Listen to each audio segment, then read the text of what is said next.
Hello, and welcome to the program. This is the Black Ponder. I'm Neil Trotter, the host of the show.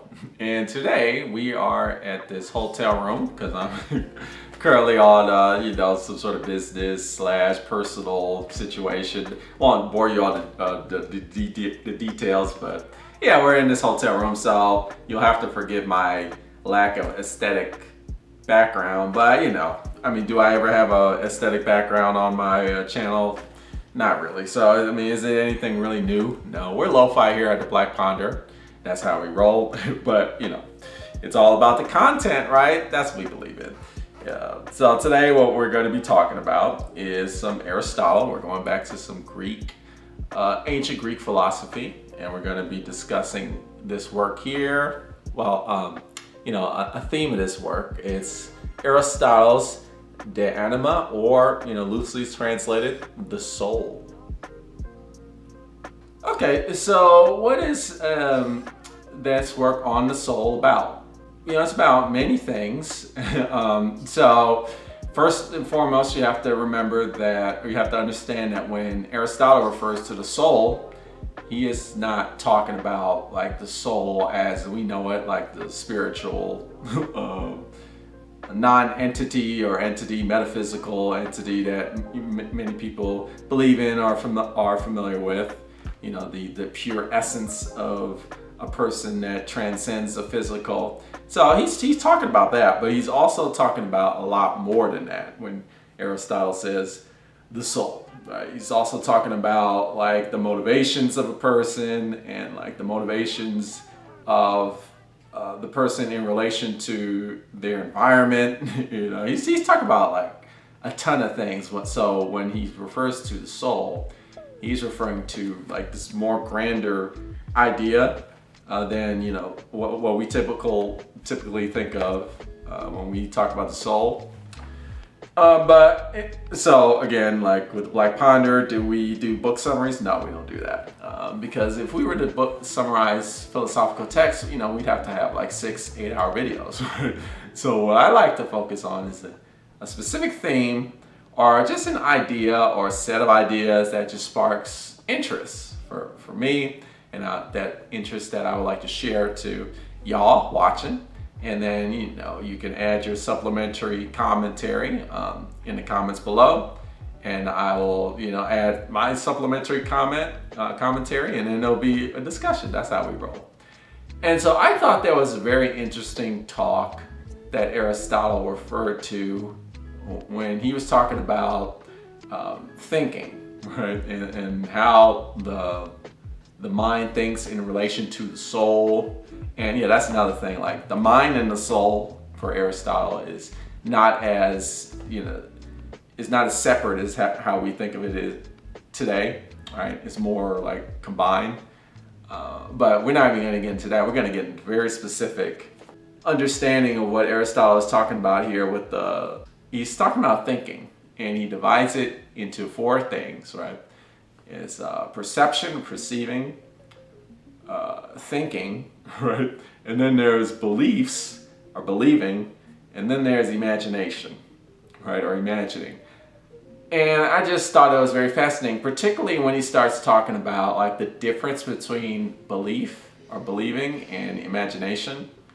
That is pretty interesting to me. So, when we talk about the soul, we're talking about like metaphysics, right? Because we're talking about topics that are beyond the physical domain. But there's more to it than that with this. We're also, Aristotle touches a lot on ethics, right? Another extreme branch of philosophy. Because when we're talking about beliefs, we're talking about like what people believe is right and what's wrong. And so that's what we're going to talk about today too. But we're also going to talk about some epistemology, right? So philosophy of knowledge, like how do we know what we know? Or can we know anything, right? And Aristotle talks about that in this book in relation to this difference between imagining and belief. So it's very fascinating. So yeah, I would like to get into that. And so what we're gonna do is what we always do here at the Black Ponder, right? We read quotes from the book.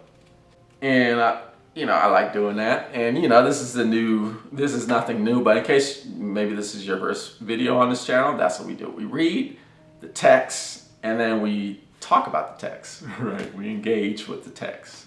And so, what is this edition? This is the Penguin Classics edition, but it's a very old version that before that Penguin had their Black Classics editions, which I love those Black Classics. I think this is what they used to use before they had the Black Classics. So that's what this is. So if you have this edition, because a lot of people, they'll comment and they'll say like, can you please give me the page number? So I'm gonna give you the page number, right? It's page 198, right? If you got this edition, Penguin Classics Old School Edition, but I'm sure a lot of people don't. We're gonna use I forgot what they called it. Let's see if the camera can pick it up. Yeah, kind of, a little, sort of, barely. Do you see those? I'll tell you the number, but those numbers on the side, I forgot what what it's specifically called. But it's like a universal signing system for people who have multiple, you might not have this specific edition, but many editions of Aristotle's work use the signing system to help for you to follow along. So I'm gonna say so the number is 427B16. I hope I got that right, but I definitely got the 427B right. So it can help you follow along if that's what you choose to do. So I'm gonna read here. This is actually from section 3. No, it's chapter 3, section 3. Okay, so that's gonna help you out even further if you wanna reference what I'm reading. So here we go. For imagination is a different thing from both perceiving and thinking. Imagination cannot occur without perception, right? Nor supposition. And supposition means uncertain belief, right? So nor supposition without imagination.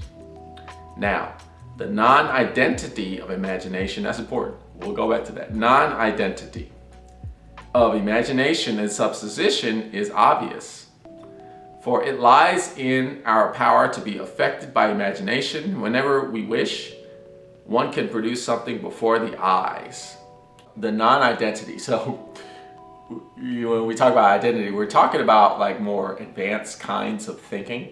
So that's another important word, advanced, because there's different levels of how the mind is like processing information. So the first one is perception, and then you go into thinking, right? So perception is like, okay, your senses, right? Your touch, taste, sight, hearing, all the rest of them. So you're responding to things based off of your senses, your sense perception, right? And that's like basic, and then you can go up higher, thinking, right? Where now you're like making critical decisions or judgment calls based off of what you're perceiving from your senses, right? And some people, some living organisms, they just act off of their senses, and they're not really thinking. They're just like acting off of their senses, right? But then you can go up further, thinking, and then but it's interesting, right? Look, so let's take some time with this, because the experiment that Rene Descartes did, where he was he closed himself off in a room and it was dark, and so he limited his senses. He basically created a sense deprivation chamber, and he was still thinking, right? And that's how he came up with this conclusion. It's like, I think, therefore I am, right? So you might say to yourself, well, do you really need sense perception to do thinking? But I would say yes, because you're perceiving that you have no sense. You lack perception. Right? That's a perception of your lack of any type of things to perceive, and so like that's the first part. And now you're thinking about that. All right, so there's that. And then you go to substitution, right, which is an uncertain belief. So that's the belief is the third. And then you go into imagination, right? And this is important because, it's important. Imagination is important. Imagination is kind of like what sets, what makes us human, and what makes living beings able to, make changes, make meaningful changes in the world, or just create meaning for ourselves, right? And it's not just, thinking about imaginary things, but it's, or just thinking of fictional things. It's actually like thinking about imaginary things, like fictional things, and then making them true, right? Creating them, creating truth from things that don't exist yet. You're creating it. So that's why imagination is powerful. We're going to talk about that. And so how is that different from belief, right? But they're related. Let me refer to my notes here in the margin. I put imagining is an advanced version of thinking and perceiving, right? We talked about that. So let me read you this next quote that I highlighted. It's just 2 lines down. So, furthermore, whenever we hold the belief that something is terrible or fearsome, we at once experience the corresponding emotion, as also with comforting beliefs. But in the case of imagination, we are in just the same state as if we were looking at the terrible or comforting things. Right? So now we're talking about, okay, what's the difference between belief and imagination? Let me refer to you my notes. Yeah, I write down notes on the side and margins to help me kind of understand the quotes, and I'll share it with you. Belief is fueled by experience, okay? Imagination is fueled by the will to be freer. That was just my thought. Because, so here's how it is. So we perceive things based off of our senses. So now we have perception. Now we think about the perception. We're like, wow, the water is cold, or the water is warm, or the water is wet, right? Or, that tastes bad, that tastes good. Oh, that looks beautiful, that looks ugly. Now we're starting to develop beliefs, right? We can like, okay, right? The way I cook this food will taste good. And I believe that, right? And so we create frameworks and ideas and knowledge based off of beliefs that we develop from our perceptions. Now, we have these beliefs, right? Yeah, let's say like if you consume too much salt, you will get, high blood pressure or something like that. This is a belief we have based off of our experience, right? Because, you consume too much sodium, you become unhealthy, right? So it's all based off of experiences, right? We develop these beliefs, and it could be even like, so those are like basic knowledge-based beliefs. But then we go into the realm of like religion or myth or, a belief. Or you go to religion, is like, I believe in God because I go to church and like everybody's telling me that God is good. I had some sort of euphoric experience when the choir was singing that like made me believe in God or whatever, or like, or maybe it's just like somebody's forcing me to believe this, or like, if I don't believe it, people are going to ostracize me. But that's all experiential, right? So you have these beliefs, or it could be not religious, like this person loves me. But how do you know that they love you? Well, they provide things for me that show kindness and compassion. They do nice things for me. So you've developed this belief, like, oh, okay, this person loves me, or this person hates me, right? Why? Well, because they're doing these terrible things to me. But it's a belief. But you don't know that for sure. You're just basing it off of your experiences, right? So that's how it progresses. Now, then you go to imagination, right, which is the next step, right? Imagination is like, okay, I love this person, so now I can start to think about, so you love the person, that's your belief. It's like, okay, now I can start imagining a life with me and this person together. Maybe you're talking about marriage, or maybe you're just talking about a long-term partnership, or maybe you're really good friends with somebody and you're like, I could hang out with this person for a long time. It'll be really fun. Let's think about all the cool things that we could do get together. Now you're imagining, right? Or say if they would hatred, right? If you're like, man, I hate this person, so I probably should stop seeing this person because my life would be better if I stopped interacting. And that's an imagination. You're starting to imagine, but you're basing that off of experience, right? And then you can go further with all the other things, like we talk religion, where it's like, okay, I believe in God, so therefore I need to shape my life off of my belief. So this is how I'm going to shape my life. And now you're starting to imagine based off of your belief. So there's this progression of the perception, perceiving, thinking, belief, or believing, and then imagining, right? Okay, that's reverse because the camera's reversed. But let me see. Okay, I don't know. It's funny when the camera's mirror. Anyway, we're gonna continue. So that's basically what's fascinating. But we're gonna keep going here. So I'm going to skip down 3 lines here. Thinking then is something other than perceiving, right? That's what we talked about. And its 2 kinds are held to be imagination and supposition. So, right. So supposition is belief, but supposition is specifically uncertain belief. So you're not sure, but this is what you believe in, right? All right. So. And that's important to highlight too, right? Because we'll get into that. So it starts with perception, then we go into thinking. And so that's how it's different, because it's an advancement. And then there are 2 kinds of thinking, which is imagination and supposition, which is belief. But that is also an advancement. So there's 2 kinds of thinking, but there are 2 kinds of advanced thinking. Right? Okay. So let me skip down 4 lines here. It is one of those faculties or states in virtue of which we give judgment and arrive either at truth or falsity. So this is how we determine what's true and what's false. And also, Aristotle mentions states in virtue. So virtue, right? So ethics, right? So this is how we determine what's true and what's false, and what's right and what's wrong. Let me refer to more of my notes that I wrote. We interpret the world through our perception.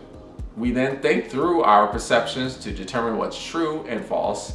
That allows us to develop beliefs. We progress our beliefs through our imagination, right? So that's basically a summary of what I was saying before. And I do definitely want to bring back what I said before in my notes, was like, imagination is fueled by the will to be freer. Because, that's important. Which Aristotle is not talking about that specifically here, but I think that's an inference that we can draw upon, right? From what's being said here by Aristotle, is like, okay, we believe something based off on our experiences, but okay, so now what? We act on those experiences. So it's not only like we're not just victims of circumstance, right? At least that's what we want to believe, right? We're not just experiences. We act on our experience, or we act based off of our experiences, but we do act. We're actors, right? So there's a kind of freedom. And so how are we acting? We're acting based off of what we think should be true and false, and what we think should be good or bad, right? And this is a kind of choice, a kind of freedom, and we do that through an imagination before even acting. We're like, okay. Sometimes we don't. Sometimes we just act, on a whim, right? But oftentimes, we do. But let me keep moving forward. So I'm gonna skip down many lines. Let's see, 17 lines. But then, imagination will also not be one of those faculties that are always correct, for imagination can also be false. It remains then to see if imagination is the same as belief, as there is both a true and a false variety of belief. Belief, however, is followed by a conviction, as it is not possible for those that hold beliefs not to be convinced of the things in which they believe. So let me stop there, right? And like I was saying, let's use the example of, we can use many examples. Like the church, let's go back to just the sodium. Like you consume too much sodium, it's bad for your health. I believe this. And you might say like, well, why do you believe it? Well, this is scientific. Science says that. Like, well, why do you believe in science? Really, it's because you've either been told that this is what happens, and there's examples, right? People suffer and they have high blood pressure or diabetes or all types of hypertension. Just a lot of the different words for the same thing. Just bad health when you consume too much sodium. There's plenty of examples. And so based off of those examples, maybe you have loved ones who are struggling with health because their intake of sodium is too high, or just any type of food that they're consuming too much, which they need to balance out. And so you're convinced. You're like, oh, okay. So I received this information based off of my personal experience, or and the personal experience could also be just somebody just telling you, like through a textbook or whatever. You're convinced, right? And that's your belief. And so that's important because belief is based off of conviction. Okay, now let me continue. So in other words, the conviction that accompanies all belief is produced by persuasion, a task of reason, right? And so what do we mean when we say reason? We're not specifically meaning logic, right? Or there are different kinds of logic. There's different kinds of reason. Like people are swayed by many kinds of reasoning. It might not just be like the binary logic or like the logic you learn in school, like the and or logic. There's many different kinds of logic. Some logic doesn't make any sense, right? But a lot of people will follow that, or reasoning. I'll continue here. I skip down 5 lines. If imagination is belief, the object of the belief will be none other than that, if any, of the perception. What I mean is that imagination will be a combination of belief in and perception of whiteness. Say, and not obviously a combination of a belief in something good and a perception of something white. But that to be subject to an appearance will just be to believe non-incidentally in what one perceives. There are, however, also false appearances in connection with whose objects true substitution simultaneously occurs. For instance, the sun appears to be a foot across. Yet we are convinced that it is greater than the inhabited world. Right? So now we're getting to he's saying well, if imagination were the same as belief, then it would just be based off our perception and experiences only. But imagination is more than that. So let me refer to my notes. Often our false imaginations become our beliefs, such as our association of whiteness with goodness. Instead, we must utilize our imagination correctly to ask true beliefs, like the true size of the earth. As Aristotle mentions, which is quite interesting, right? A belief in something good and a perception of something white. So it's an association between whiteness and goodness, right? As opposed to something that's bad or evil, that's blackness, right? Black ponder, we could go there, but what I want to focus on is why do we associate goodness, virtue with the color white, right? Does that really make logical sense? It's a belief, it's programmed into us now. We see light, whiteness is that's virtue, black, darkness, that's evil. Right. But that's a belief that's we have to use our imagination, right? And take a step back and be okay, does that really make, is that an association that is meaningful, right? Or progressive? And then we look at the other example that Aristotle uses is you look at the sun and you're wow, the sun is really small. It's only an inch across or so, right? But that's how you see it. But now you have to use your imagination to be probably what's going on. Now you're rising above your sense perception, right? You're like saying, I mean, it might be a very large object that's really far away, right? And you might say to yourself, well, we know that because we send spacecrafts out to outer space, and we got telescopes that like you can look further at the sun through like filters and things, and you can tell like, based off of that, that is why we know the sun is bigger than the earth, right? But oftentimes in science, people just make leaps of imagination, and then after they make the leap of imagination, then they like, okay, let's do some experimentation, right? They have a hypothesis, right? It starts off with a hypothesis, like, I think the sun is bigger than how it looks like in the sky, right? And so you begin to form an imagination. You might back that up with some logic and some reason, and then you change your belief, right? And so in that way, imagination becomes constructive, as opposed to like simply basing everything off your perception and then inferring your beliefs from your perception, right? Rather, you're kind of using your imagination to develop like more progressive, constructive, more correct ideas about the world.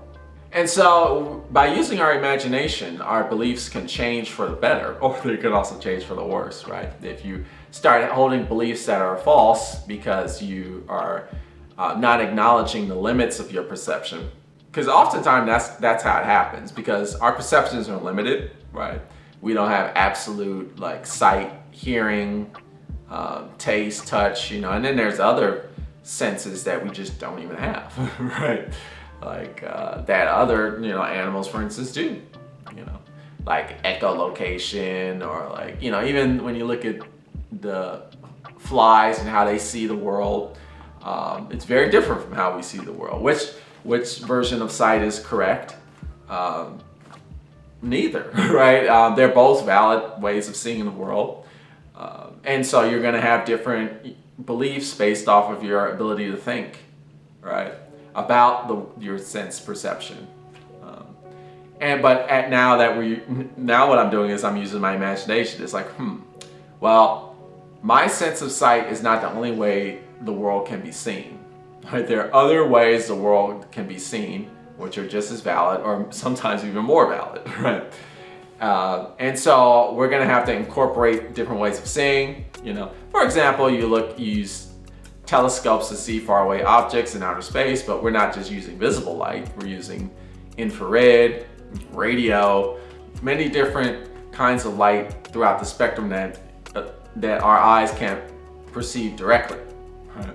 And so that takes an imagination, right? And so that happens. We use our imagination, and then we go beyond our initial beliefs, and we develop more correct beliefs. So it's very, very fascinating what I've gathered from the discussion of the differences between belief and imagination. And it just tells you that imagination is very important.